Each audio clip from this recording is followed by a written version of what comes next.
always a question ahead of a big storm. Will we lose power? Con Edison employees are hard at work to make sure that doesn't happen. Company spokesperson Alfonso Quiroz is here with me now to talk about the efforts that are ongoing and what we can expect through the rest of the storm.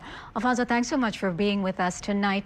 Tell me what measures Con Ed has put in place to help mitigate the impact of this hurricane. Well, thanks again for having me. I really appreciate this opportunity. Right now, we are watching Henri very, very closely. This looks like it's going to be a very, very serious storm. We've also called in about 1,500 mutual aid crews from all over the nation that are on standby right now, waiting for any outages should they occur. One of the things that we're trying to tell New Yorkers right now is the best way to prepare is to download our app so that they can report to us if they do, in fact, lose power. One of the most important things also is to beware of any downed wires. A lot of times when a storm like this comes through, it will, trees or branches and twigs and different things like that may fall on our overhead lines, which could cause an outage. Those overhead lines could fall down and they could still be live. So it's incredibly important that if you do see any down power lines, that you stay far away from them. You call 911 or you call us at 1-800-75-CON-ED to report it. Yeah, it definitely could be a very dangerous situation. Tell me, Alfonso, where are you focusing your efforts? Which boroughs and which areas do you expect to be the most impacted by the storm? We know that it's going to hit in Long Island. Yes, so it is going to hit in Long Island, but this storm's really going to hit us in two different ways. So they're expecting wind and they're also expecting flooding.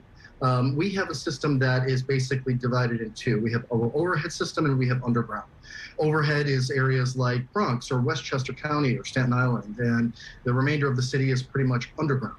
The wind, as I said before, could cause trees or limbs to snap and fall onto our overhead wires, which could cause an outage. And the flooding could cause an outage to those customers who are served by underground wires. So this is probably going to affect, this could affect, I should say, most of our customers. And we're just asking all of our customers to be prepared, make sure that they have our app so that they could report any outages should they occur, and just be really, really prepared for the worst. It's something that we have experience with, right? Because we've had a couple of these storms happen before. How do you anticipate this storm comparing with Isaias, which hit us last year? That did cause the second biggest power outage for Con Ed behind Sandy. Well, you never really know what you're going to get until it comes here. So the idea is to be overly prepared. And that's why we've called in over 1,500 mutual aid crews from all around the nation to help us out in the event that there are widespread outages. So it's hard to tell until actually the storm arrives. Part of the problem is that we can't even get to some of the locations until after the storm is done because it's too dangerous for our crews to be out there.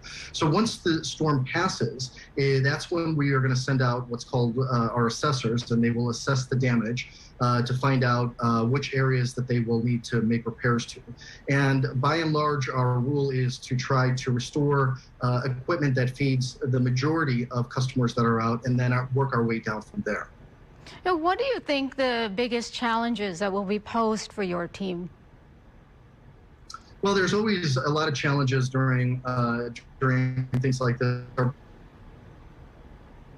We won't be able to we won't be in contact with our customers. So we want to be able to make sure that when anybody loses power or if there's anything else to report, that they reach out to us either on our app or they call 1-800-75-CON-ED. That is really the most important thing to do right now. And that's the best way to prepare for this storm, is to do a simple thing like, making sure that you've downloaded the app, making sure that your cell phones are all recharged, making sure that you've got all of your things ready to go, that you've got water ready. The simple things like that will help you out in case you do lose power. That's great advice, but what advice do you have for New Yorkers who sometimes like to blow off these weather events thinking, everything will pass and everything will be fine? What advice do you have for those people specifically? Well, I wouldn't fool around with things like this. These are very serious storms. They're very dangerous storms. People rely on power for almost every part of their lives. This isn't the time to not take this seriously. So you really do want to take it seriously. You want to be able to watch how the weather's coming through, where it's having an effect, and be sure to let us know if there are any power problems in your home or in your apartment.